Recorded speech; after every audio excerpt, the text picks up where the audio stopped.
donc le titre choisi, une énième réforme de l'islam, serait-elle un remède suffisant face au nihilisme ambiant? Voilà, donc ça, non, c'est pas très engageant a priori, mais il vaut mieux parfois détruire pour mieux construire.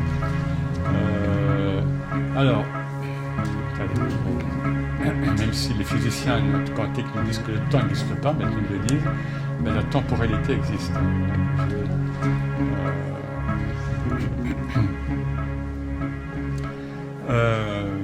Alors, d'où partons, hein? On va donner j'ai donné quelques éléments historiques, hein, de la culture islamique qui devraient vous permettre qui devraient nous permettre, hein, de voir pourquoi cette question de la réforme, du réformisme, est si importante ou serait si importante en islam déjà depuis plusieurs siècles. Hein, d'où partons? Alors, évidemment, je vais très vite. Les historiens, même les plus matérialistes donc de l'islam, nous disent il y a eu une sorte de miracle dans l'éclosion donc de l'islam.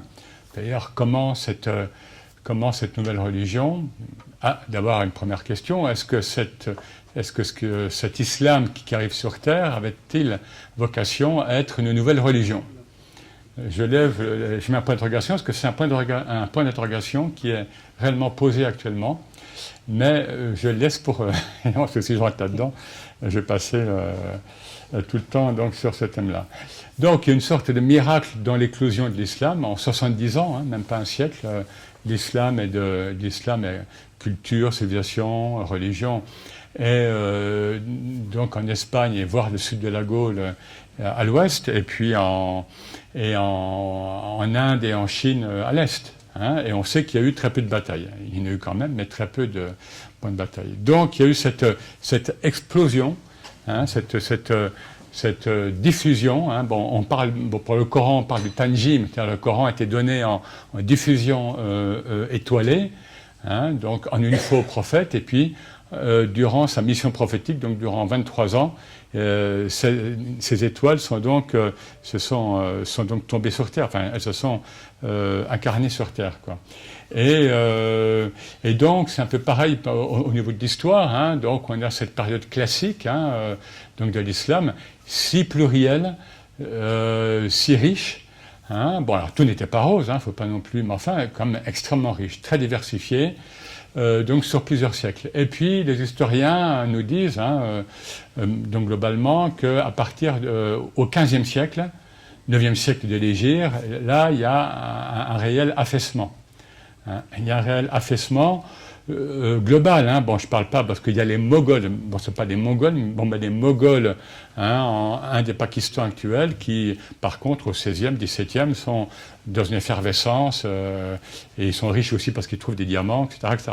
Mais, globalement, la culture islamique, donc voilà, qui est en place à cette époque, on voit donc un affaissement au sens où les fondamentaux donc, de l'islam sont de moins en moins connus au détriment de la culture, de la coutume locale, c'est-à-dire que le poids de la coutume locale devient de plus en plus important, hein, et donc sous la pression, les théologiens juristes valident des choses qui sont anti-islamiques, telles que l'excision, par exemple, hein, un cas parmi d'autres. Hein. Alors déjà avant, sous la pression politique, hein, les califes, les sultans, etc., les théologiens juristes avaient validé des choses qui ne faisaient pas partie non plus de l'islam. Et on le sait maintenant, ça se dit, les chercheurs le disent, le droit musulman s'est souvent fait et constitué contre, enfin le droit musulman, c'est-à-dire l'œuvre des hommes, quoi, le fiqh, il s'est constitué souvent contre l'esprit du Coran. Donc on aurait de l'apostasie punie de mort, où est-ce qu'ils voient ça, etc., etc. Vous voyez, donc voilà, mais 15e siècle, on a cet affaissement donc global, et qu'Ibn Khaldoun voit. Ibn Khaldoun qui est mort en 1406, c'est un grand témoin, hein, donc celui que l'Occident qualifie d'inventeur, enfin de premier historien des civilisations, donc philosophie de l'histoire, etc. Eh bien, Ibn Khaldoun vit ça en direct. Hein, il vit ça en direct. Alors, donc, du coup, je vous passe les symptômes. Hein, bon, il y a des de tous les côtés, ça se sclérose. Hein, je veux dire, à un certain moment, on ne peut plus se marier entre tenants de rites juridiques différents, alors l'appartenance à un rite juridique, c'est très très relatif. Durant les premiers siècles, même les grands savants, on ne sait pas s'ils étaient chaféites, hanbalites, etc. Il y a eu jusqu'à 19 écoles juridiques, hein, donc lors des premiers siècles, qui se sont réduits à 4 dans le monde sunnite, plus 1 dans le monde chiite. Eh bien, voilà, donc je vous donne des exemples de sclérose. Hein. À un moment, donc, on ne peut plus se marier entre un chaféite avec une malékite, par exemple. Vous voyez, bon, d'où ça sort, ça, de nulle part, mais voilà, il y a des scléroses. Dans le soufisme aussi, hein, le confrérisme, un certain confrérisme dégénère en religion populaire. Vous voyez, voilà, donc il y a des ostracismes comme ça, il y a des sédimentations qui font qu'on n'apporte plus de nouveautés de la pensée islamique et que le poids de cette culture est tellement énorme, hein, que finalement on est écrasé par ce qu'a dit un moufti à Cordoue au XIe, un autre à Bagdad au XIIe, etc., etc. Et donc tout ça se fige, hein, en gros. Et du coup, on va avoir historiquement 2 mouvements de réforme. D'abord, alors réformisme interne et réformisme externe. Hein, bon, donc rapidement, réformisme interne, c'est-à-dire un réformisme qui naît dans le monde musulman et qui ne naît pas en réaction à quoi? À l'hégémonie européenne. Hein, donc à partir du XVIIIe, XIXe, etc. Alors, ce réformisme interne, il est surtout connu et s'incarne surtout dans le wahhabisme, qui est comme né avec le pacte de Nejd, hein, en 1743. Donc ça fait comme longtemps. Hein, donc réformisme interne, pourquoi Ibn Abdel Wahhab, donc, qui est mort lui en 1792, donc fondateur du mouvement wahhabite, donc dans l'Arabie de l'Est, donc de l'époque, constate justement que cette accumulation de la littérature et de la culture islamique finalement pèse sur les musulmans et que donc du coup les musulmans ne sont plus à la hauteur donc de cette culture livresque. La civilisation islamique a produit énormément. Bon, certains disent que c'est la civilisation qui a le plus produit à l'époque médiévale. Hein, les auteurs écrivent dans tous les domaines. Je veux dire, à l'époque médiévale, un grand savant écrit dans tous les domaines parce que c'était la non-spécialisation. Hein. Voilà, donc Abdel Wahhab critique l'influence philosophique chez les savants musulmans, critique un confrérisme populaire, critique des choses comme ça, réformisme interne. Hein, et donc, c'est des choses qu'on entend maintenant, il faut revenir donc à ce qu'ont vécu, à l'islam pur, enfin pur pour eux, hein, c'est-à-dire Coran et Sunna. Le problème, c'est qu'ils sont extrêmement littéralistes, c'est l'islam bédouin, hein, qui naît donc au milieu des sables d'Arabie. Bon, réformisme interne, qui est donc le premier, si vous voulez. Réformisme externe, c'est l'expédition donc de Bonaparte. Hein. Bon, je donne comme des repères historiques parce que comme ça on sait de quoi on parle. Donc 1798, 1801, enfin voilà. Donc ça y est, l'Europe arrive. Déjà la côte tournée, les Portugais, tout ça, mais Bonaparte arrive, il prend pour prénom Ali. Hein, et Bonaparte arrive en fait en nouvelle Alexandre le Grand. Hein, ça, on ne le sait jamais. Il a voulu d'ailleurs convertir l'armée française à l'islam. Et ça, c'était à 2 doigts de... Et d'ailleurs, bon, c'est une parenthèse, mais Napoléon, il a toujours conservé une grande vénération pour le prophète. Alors, plus pour des causes, plus pour des raisons donc de stratégie, de sagesse, de la gestion des hommes que pour la spiritualité. Mais on sait qu'à Sainte-Hélène, Napoléon avait le Coran avec lui, à Sainte-Hélène, donc dans son dernier exil. Voilà, donc à partir de là, c'est l'hégémonisme européen, français, anglais, etc., qui se fait jour, la France, patrie des droits de l'homme, et en même temps qui commence à être hégémonique et à coloniser. Et donc réformisme externe, parce que ces réformes vont se faire pour réveiller les peuples musulmans face à cet hégémonisme donc européen. Et donc c'est le courant, le grand courant majeur, donc il a plusieurs noms, mais de l'Islah, donc le réformisme de la fin 19e, donc du Proche-Orient, fin 19e, début 20e, avec des grands noms tels que donc Jamal el-Din el-Afghani et puis Mohamed Abdou, qui meurt lui en 1905, voyez, donc et ça se passe en Égypte. Il y a aussi un réformisme en Inde, dans l'islam indien, mais c'est comme plutôt donc avec Afghani et Abdou. Au point qu'ils vont même vivre 2 ans, en 1883 et 84, à Paris. Ils font une revue donc, de réforme islamique. Et ils vont à Paris. Alors qu'on est déjà en pleine époque coloniale, parce que la France est en Algérie. Vous voyez, donc les paradoxes dans lesquels étaient aussi pris ces réformistes qui, en même temps, considéraient la France comme portant des valeurs, et en même temps, ces valeurs qu'elle était en train d'inverser dans son vécu colonialiste, et hégémonique. Alors, là où ça se corse, si je puis dire, c'est avec un des principaux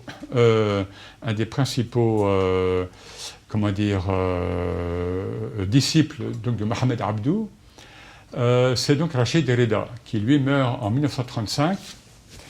Rachid Rida, donc Rida, qui est d'origine syrienne, mais qui va vivre au Caire. Et le problème avec lui, c'est qu'il... d'abord, il est moins spirituel qu'Al-Afghani et qu'Abdou. Et qu'est-ce qui se passe? C'est que l'Angleterre est en Égypte, la France est ailleurs, en Algérie, au Maghreb, etc. Donc l'Angleterre et la France se partagent le Proche-Orient, Proche et Moyen-Orient.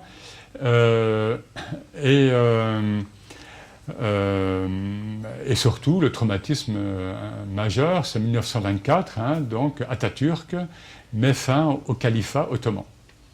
Donc il n'y a plus de califat central. Même si c'était l'homme malade depuis déjà un siècle, donc comme le qualifiaient les Européens, l'homme malade, même si les Européens l'ont dépecé pièce par pièce, mais bon, c'était un symbole important, et un symbole globalement quand même de grande tolérance. Et je le dis parce qu'il faut quand même connaître l'histoire. L'Empire ottoman a maintenu l'unité des Balkans, par exemple.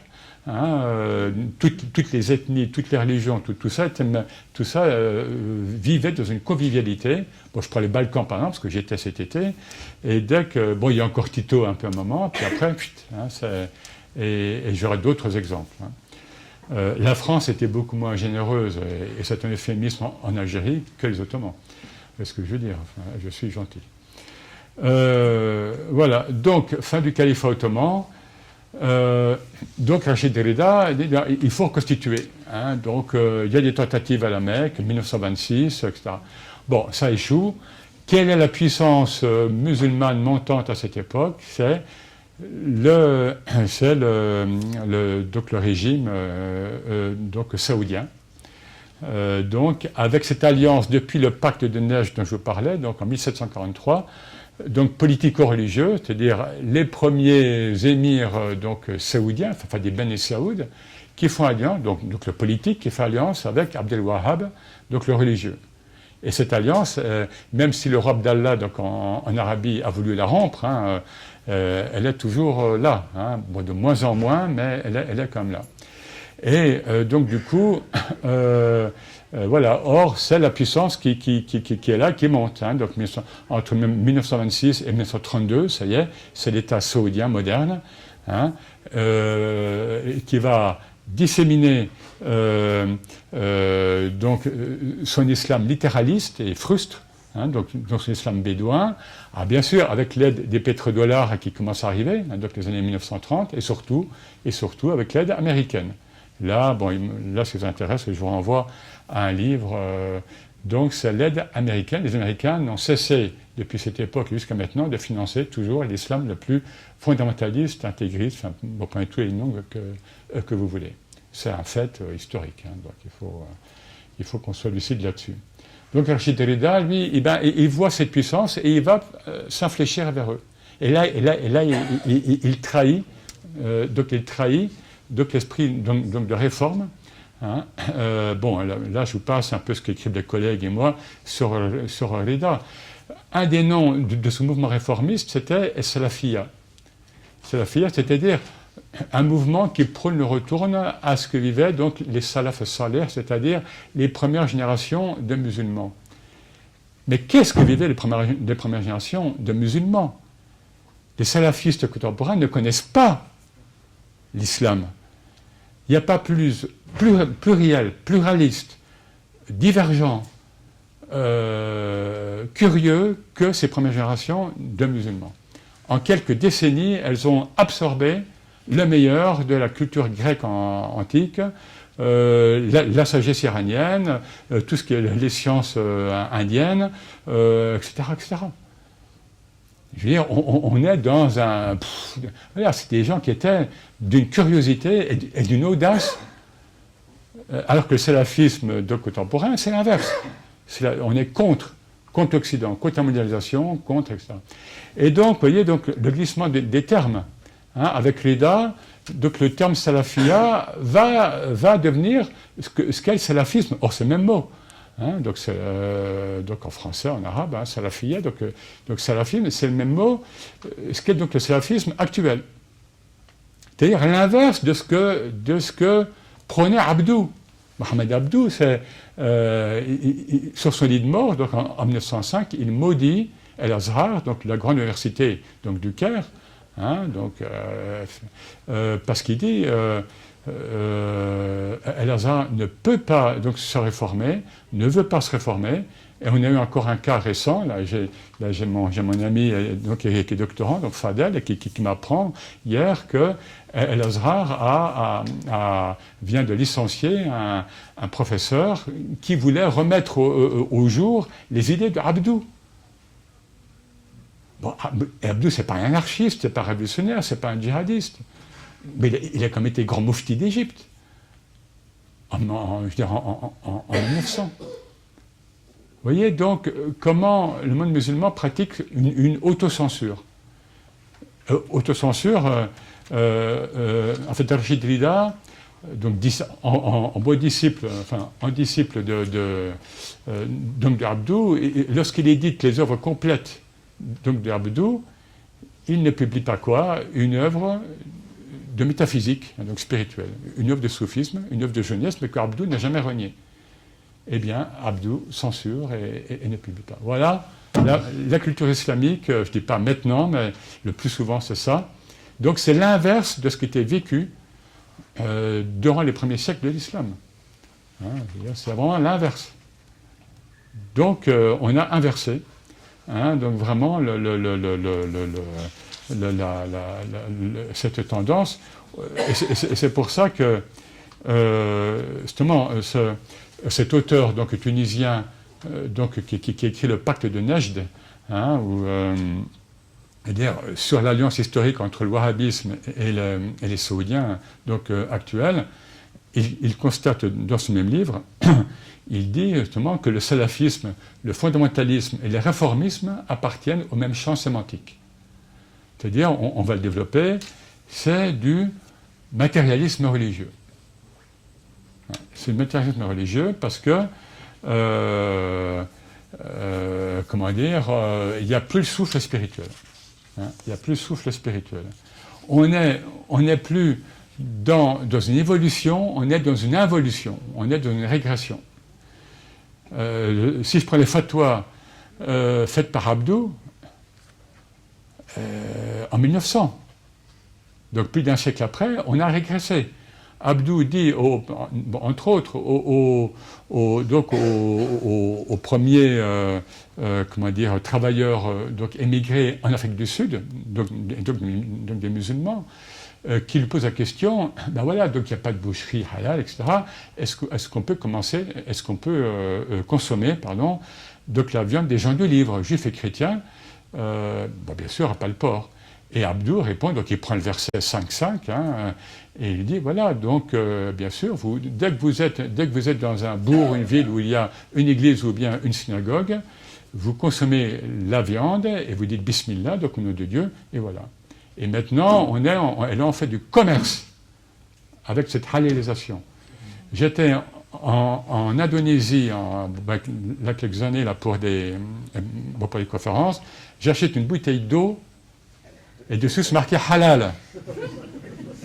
On se moque de qui? Donc, on est dans du consumérisme halalisé. Et bien sûr, il y a des pays du Golfe qui sont concernés. Il faut appeler un chat maintenant, parce qu'il y a une urgence quand même. On est du consumérisme halalisé. Le halal, et ça, j'étais au CFCM il y a 10 ans, 13 ans, des responsables de ce rayon me disaient, c'est une mafia. Nous constituons une mafia. Ils me le disaient, ils me l'ont dit. Je ne l'invente pas. Je ne dis pas qu'il n'y a pas une éthique halal, je ne dis pas que, bien sûr, que... Mais, quel marché, et pourquoi les grandes mosquées se disputent le label? Ce n'est pas pour les beaux yeux de... Bon, voilà. Donc, consumérisme halalisé. Vendre aux gens de l'eau avec un tampon halal dessus, on se fiche du monde. C'est même anti-islamique. En islam, tout est pur. Sauf le porc, qui est la seule essence, je dirais, donc naturelle, impure. Mais tout est pur. Si je dis à un maghrébin qu'il peut manger du chien, il va me dire, mais or l'imam Malik le dit, on peut manger du chien. Mais culturellement, la baffe du chien, on dit que c'est impur. Vous voyez, donc, tous ces renversements, et on vit là-dessus. L'islam dit que, qui a dit ça? C'est mon père, il y a 50 ans, etc., ou bien l'imam de la mosquée. Voilà, c'est l'on dit. Mais lisez les sources. Et moi, je vais dire à mes étudiants, lisez les textes. Les gens ne lisent plus les textes. Lisez Ibn Rafir, donc autour du XIIe siècle, il vous dit, à Damas, il y avait des femmes enturbanées, en pleine chair, qui faisaient des cours aux hommes. Alors on dit, mais qu'est-ce qu'il raconte celui-là? Mais lisez les textes. Lisez. Au lieu de surfer sur le on-dit, voilà. Donc on est dans cette... alors dans ce cancer, dans un cancer, l'Arabie Saoudite, donc l'université de Médine, a formé plus de 45 000 imams. Donc même si les responsables saoudiens, et moi j'en ai connu et j'en connais, ne veulent plus entendre parler d'Abdel Wahhab et du wahhabisme. Non, moi j'en parle pas à mes enfants, ils me disent, etc. Mais ils ont semé le cancer dans le monde. 45 000 imams, ou même certains disent 48 000 imams. Et moi, j'ai étudié à Médine un moment, et après je suis parti en fuyant, parce que j'ai vu cette université, avec un enseignement qui était... voilà, et j'ai vu des étudiants de telle ou telle origine qui venaient, parce qu'il y avait une bourse, et donc ils faisaient vivre leur famille avec ça, mais par ailleurs, on voyait les Corans jetés à la poubelle. Voilà l'hypocrisie religieuse. C'est pas uniquement l'islam, évidemment, tout ça c'est bien partagé. Ça va de soi. Mais là je parle de l'islam. Donc, voilà, pour moi, pour remédier à ça, il y a une seule solution, c'est la force de la spiritualité. Parce que dans ce littéralisme, donc desséchant, qui est mort et qui est mortifère, c'est-à-dire qui porte la mort. Qui porte la mort? Ce sont les morts, ce sont les gens, comme dit le Coran, dont le cœur est mort, ou bien aveugle, qui portent la mort, évidemment. Donc, alors, la réforme. Écoutez, moi je parle français, moi j'en parle là dans mon livre. la réforme, en français, ça veut dire reformer, c'est-à-dire améliorer, amender une forme, hein, ramener à une forme meilleure. Donc on reste dans le domaine des formes. Et les politiques nous disent toujours la réforme, bon, ça, voilà, hein, les religieux aussi. Et puis, bon, oui, enfin, vous voyez ce que je veux dire, quoi. Donc, la réforme reste tributaire de la dualité. La réforme, si vous voulez, c'est l'enveloppe. Hein. Si vous prenez la Terre, c'est en fait les plaques tectoniques. Hein. C'est-à-dire, c'est la pellicule des choses. Hein. On colmate, on plâtre, etc. Donc, c'est la couche, donc, encore une fois, extérieure. Si ce n'est pas animé au sens de donner de l'âme, hein, par le noyau de la Terre, qui est donc en fusion, et ça c'est la spiritualité, eh bien la Terre, hein, et un jour ce sera le cas, va devenir que écorce. Hein. Et à ce moment-là, une forme se heurte à une forme. On est dans le littéralisme, et à ce niveau-là, par exemple, donc le dialogue interreligieux reste stérile, parce c'est une forme qui se heurte à une autre forme. Et comme par hasard, moi, quand je pratique le dialogue interspiritualité, ou bien les rencontres interspiritualité, c'est tout à fait autre chose, parce qu'on est là dans le noyau chaud, vivant, toujours vivant, de chaque tradition religieuse. Alors là, c'est autre chose, là, ça donne autre chose que l'hypocrisie religieuse. Vous voyez ? Et donc, c'est ce terme magique, hein, soufi, mais qui est un terme islamique, el-ma'na.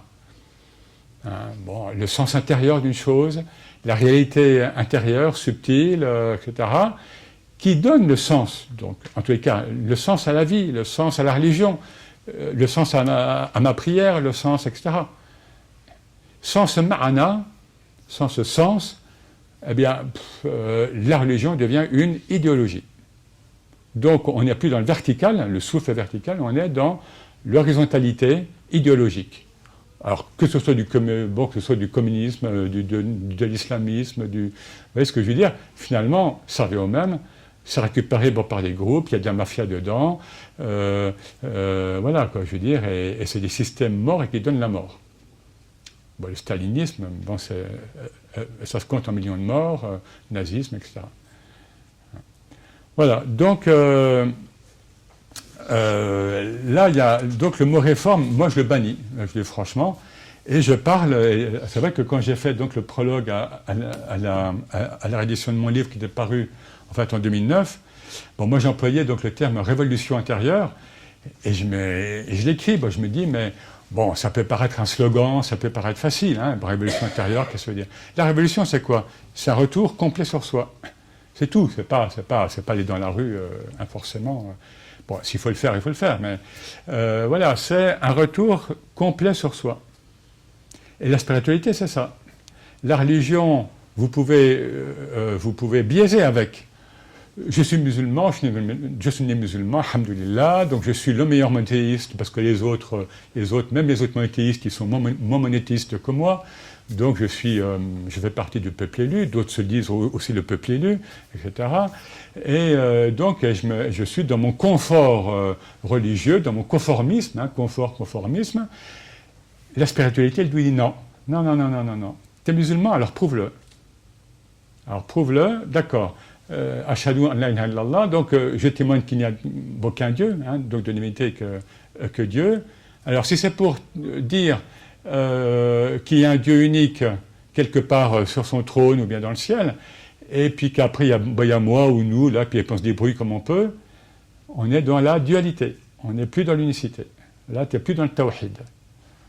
Vivre le tawhid, c'est pas dire il y a un Dieu unique et puis je m'abrutis 3 heures devant un match de foot. Non, ça ne marche pas comme ça. C'est ce qui fait que les cultures religieuses, voilà, elles sont complètement sclérosées. Ou pire, ou bien mortifères, quoi. Et donc il y a une exigence. Et cette exigence, elle était l'apanage auparavant d'initiés, les soufis, les saints, etc. Maintenant, si l'humanité, bon là je brûle les étapes, mais enfin mais si l'humanité au moins partiellement, n'acquiert pas donc un niveau de conscience suffisant, donc de conscience spirituelle, on va droit dans le mur. Parce qu'on le sait bien, tous les paramètres physiques sont dans le rouge. Il y a la COP22 au Maroc, en France on n'en parle pas du tout d'ailleurs, c'est comme si ça n'existe pas. Alors qu'en France, à COP21, il y avait tout, c'était l'effervescence, mais à COP22, Maroc, j'écoute pas beaucoup les médias français, mais enfin on n'en parle pas, très peu. Pourtant, c'est pas le Maroc, et en plus, il paraît que c'est fait par les Français, d'ailleurs, en partie. Bon, bref. Donc, les paramètres, il ne faut pas se leurrer, les paramètres physiques sont dans le rouge. Donc, s'il n'y a pas un réveil de la conscience humaine par une spiritualité responsable, englobante, unifiante, alors, en fait, on devient post-humaniste, c'est-à-dire... maintenant, c'est en fait la première fois depuis que l'humain existe, que l'homo sapiens, en tous les cas, existe, eh bien, des humains se disent, mais tiens, finalement, si nous n'existions plus, la planète et les autres règnes, minéral, végétal, etc., s'en porteraient mieux. Est-ce que vous vous rendez compte de ce que ça veut dire, L'humain existe depuis des millénaires. Et puis maintenant, on remonte, donc la conscience religieuse, on remonte de plus en plus. Je ne sais pas si vous avez vu, mais il y a des découvertes très récentes. Voilà, donc l'humain cherchait toujours et donc il avait cette conscience spirituelle en lui, avec différents noms, donnés à Dieu, etc. Mais il y avait cette conscience spirituelle, et puis cette volonté donc d'avancer.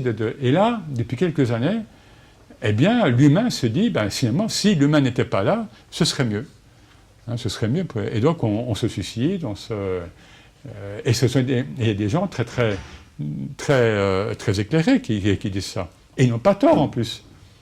Et si l'humain disparaissait, la planète et les autres règnes se porteraient mieux, ça c'est clair. Et donc, au point où on est arrivé actuellement, c'est comme des enjeux majeurs. Donc, face à ces enjeux, le théologique, le juridique, là je me limite au cadre islamique, ne suffit pas.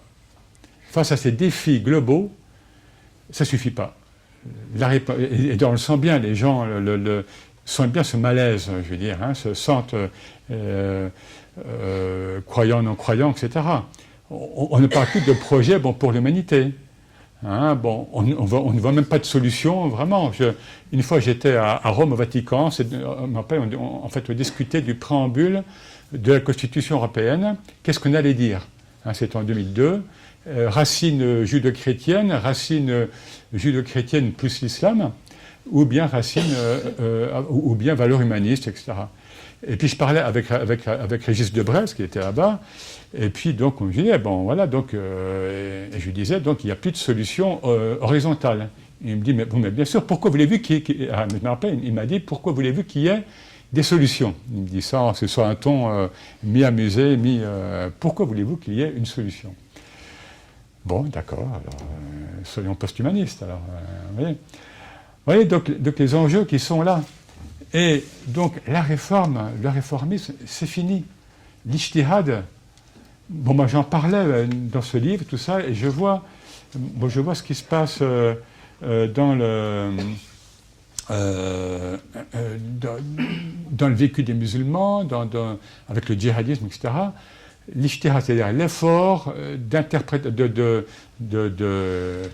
d'appréhension et d'interprétation donc des données de la révélation et donc d'adaptation donc de ces données au temps et à l'espace n'est plus, selon moi, un instrument encore valable.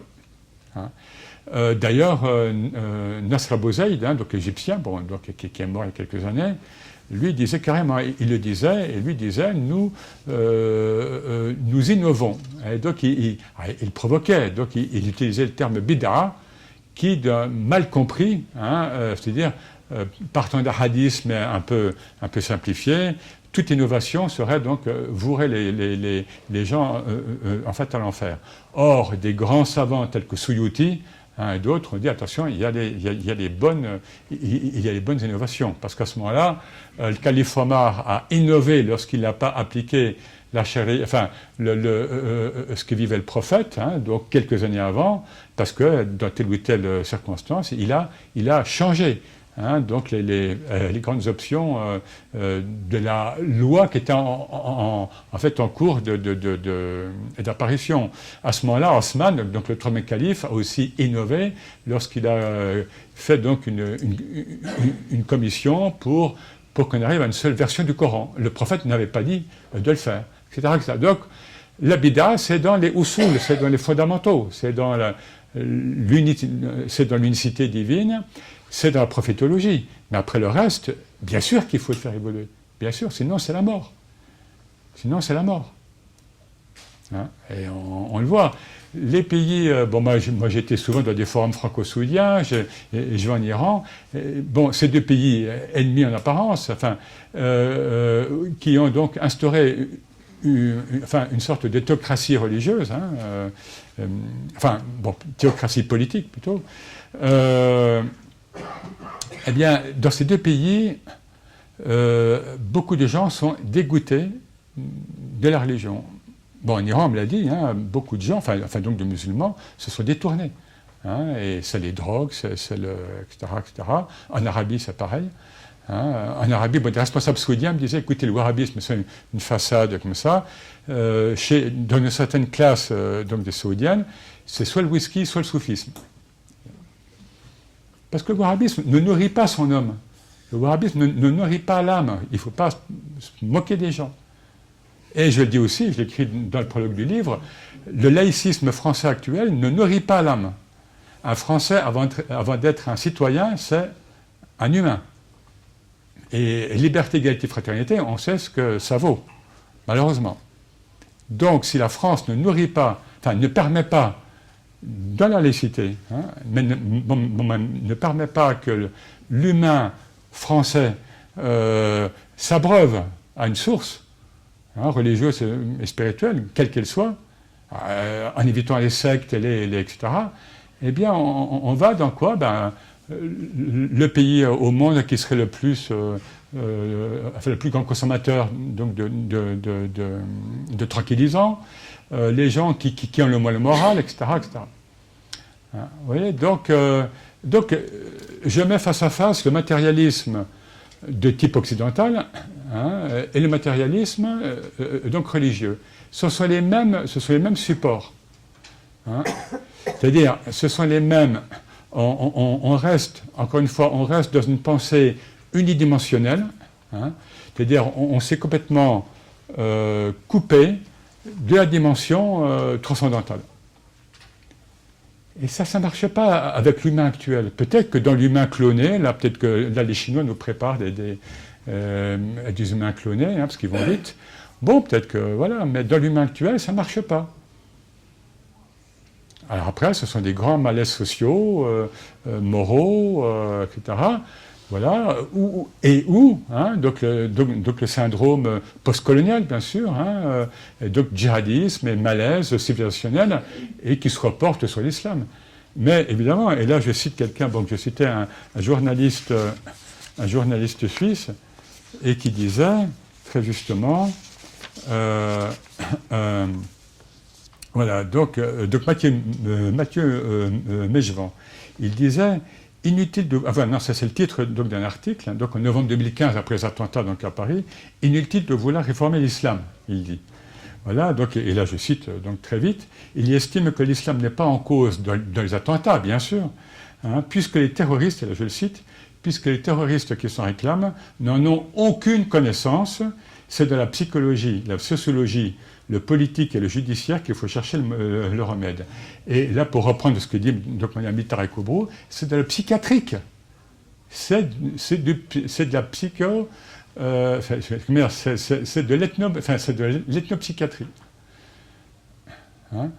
Alimentée, bien sûr, par les rancœurs postcoloniales. Mais bien sûr, il faut quand même appeler un chat un chat aussi. Il y a un flux, il y a un reflux. L'Europe descend donc depuis le XIXe siècle, donc au Maghreb, descend vers les pays du Sud, et donc en pays musulmans, flux, pour civiliser les gens. Entre parenthèses, lorsque la France célèbre le centenaire de sa présence en Algérie, donc en 1930, proportionnellement, les Algériens étaient moins lettrés qu'en 1830. Voilà. Donc, flux, mais attendez, la mer, il y a un flux, il y a un reflux. Ben, ça, en fait, on ne l'a pas vu venir maintenant. Donc, certains politiques disent, mais ils sont là, ils sont parmi nous, ils sont... Il n'y a pas de flux, il n'y a pas de flux sans reflux. Vous voyez, c'est ce que... Donc, mais un reflux, évidemment, qui n'est pas des plus apaisés. Hein. Bon, ben, je ne vous décris pas le... Voilà, moi j'ai fait parfois des séminaires au cadre pénitentiaire, hein, à Paris ou bien dans la région Grand Est et tout. Ben, c'est le constat qu'ils font, ces cadres pénitentiaires. Hein, en fait, ils disent, ben oui, ce sont des gens qui sont... bon, voilà, c'est ça. Alors, si on cherche les causes, parce qu'il faut quand même bien chercher les causes, voilà, donc des familles déstructurées, voilà, des familles...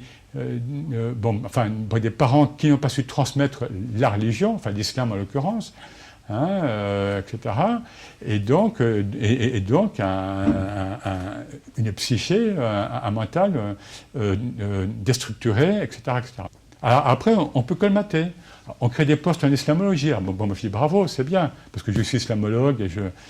Mais quel rapport avec le public qu'on touche? Je veux dire, je vais toucher quelques musulmans, mais qui sont déjà éclairés, entre guillemets.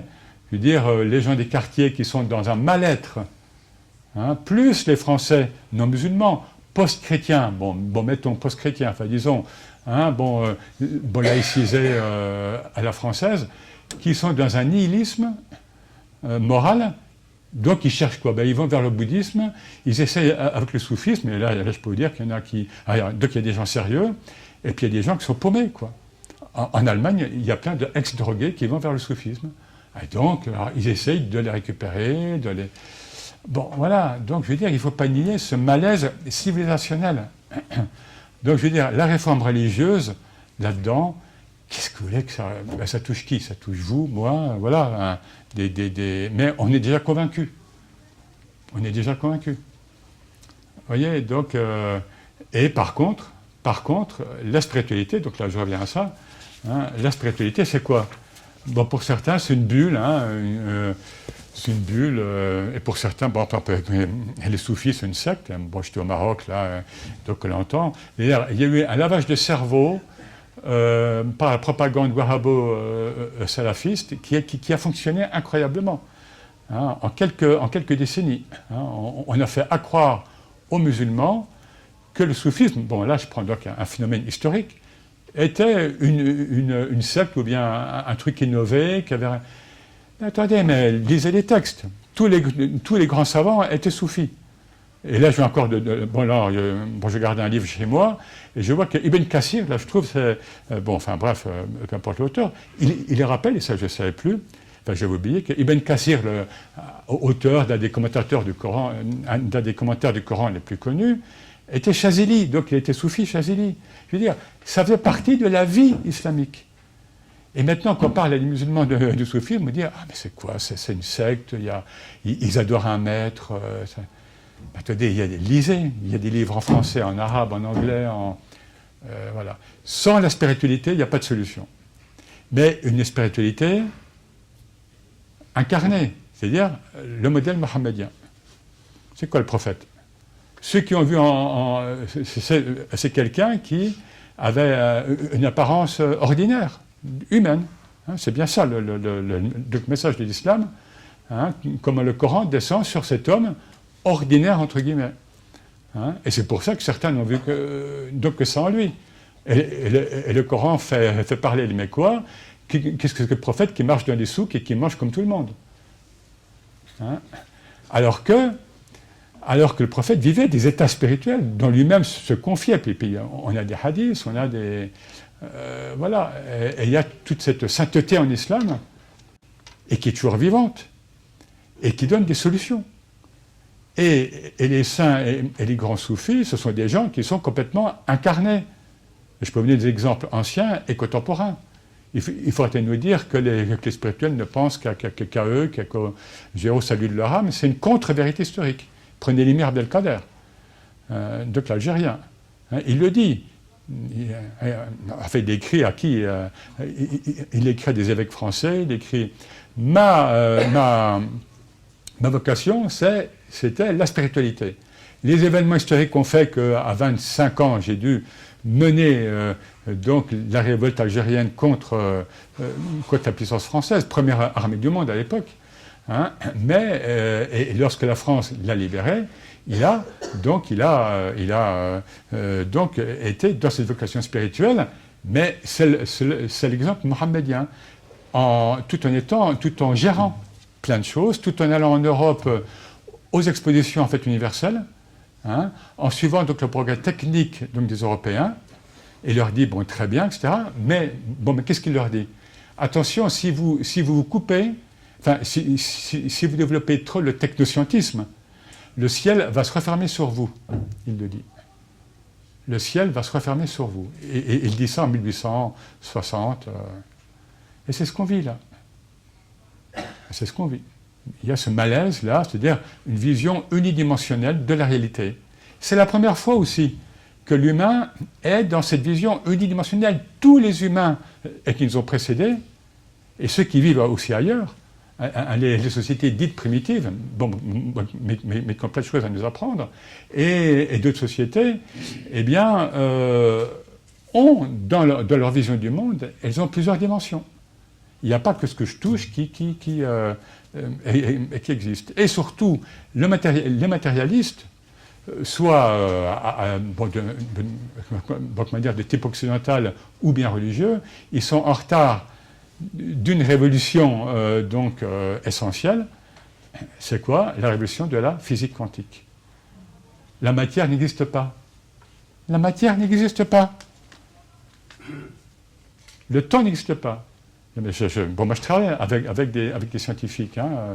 La matière n'existe pas. Donc, les spirituels, les soufis, mais d'autres traditions, lorsqu'ils vous disent que la matière est énergie et lumière, lorsqu'ils faisaient des miracles liés à cette vision du monde, eh bien, ce n'était pas du vent, c'était pas des légendes de vieilles bonnes femmes. C'est ce que la physique de pointe nous dit. Ils ne trouvent plus la matière. Il n'y a plus de matière. Ils trouvent quoi? Énergie, lumière. Là,